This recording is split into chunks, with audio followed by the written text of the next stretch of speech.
नमस्कार दर्शक बंधु जय जगन्नाथ शुभ सकाळ मु लिपुन आज हेउछि मे 10 रविवार आसंतु आजिर 20टी गुरुत्वपूर्ण खबर उपरे नजर पकाइबा तेबे प्रतिटी खबर गुरुत्वपूर्ण अटे सेथिपाई वीडियो को शेष पर्यंत देखिबाकू मोर अनुरोध किंतु ता पूर्वरु जदि आपण माने एजे हम चैनल को सब्सक्राइब करनांती ताहले एबे सब्सक्राइब करी पाखर थिबा बेल आइकन दबाई ऑल ऊपर क्लिक कर दियंतु। प्रथम खबर ध्यान दियंतु सुभद्रा हिताधिकारी खाता को आसिलानी कि टंका तेबे हिताधिकारी पाई खुशी खबर खाता को आसिला सुभद्रा टंका 1,23,849 जन वंचित हिताधिकारी को मिला सुभद्रा अर्थ राशि तेबे प्रथम द्वितीय तृतीय किस्ती बाद पड़ा सुभद्रा हिताधिकारी अकाउंट को आसी सुभद्रा अर्थ राशि एने उपमुख्यमंत्री प्रभाती परिड़ा सूचना देइछन्ति। से आहुरी मध्य कहिछन्ति जे सोमवार दिन पाखापाखि 62 कोटी टंका सुभद्रा हिताधिकारी खाता को आसी एबे भी किछि फील्ड वेरिफिकेशन पाई अटकी रही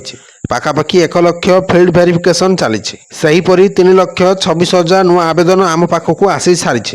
तेबे सुभद्रा हेल्प डेस्क रे थिबा 2 जन कर्मचारी कार्यकाल 2027 पर्यंत वृद्धि करा जायछि। तेबे सबु महिला पाखरे सुभद्रा राशि पहुंची आगकू मध्य एही धारा जारी रहिबो बाकी पड़िथिबा सुभद्रा टंका आज महिला खाता को गला आज बहुत बड़ दिन। परवर्ती खबर श्रमिकों को खुशी खबर देले मुख्यमंत्री तेबे आंतर्जातिक श्रमिक दिवस अवसर में राज्य सरकार बड़ घोषणा करिसेंति तेबे मुख्यमंत्री श्रमिकों हित को दृष्टि रखी दैनिक मंजूरी वृद्धि करिसेंति। अणकुशली श्रमिकों दैनिक मजूरी 472 टंका को वृद्धि करा जायथिबा बेले अर्धकुशली श्रमिकों मजूरी 522 एवं कुशली श्रमिकों मजूरी 572 टंका को वृद्धि करा जायछि। सेहीपरि अति कुशली श्रमिकों मजूरी 622 टंका वृद्धि करा जायथिबा नै घोषणा करा जायछि।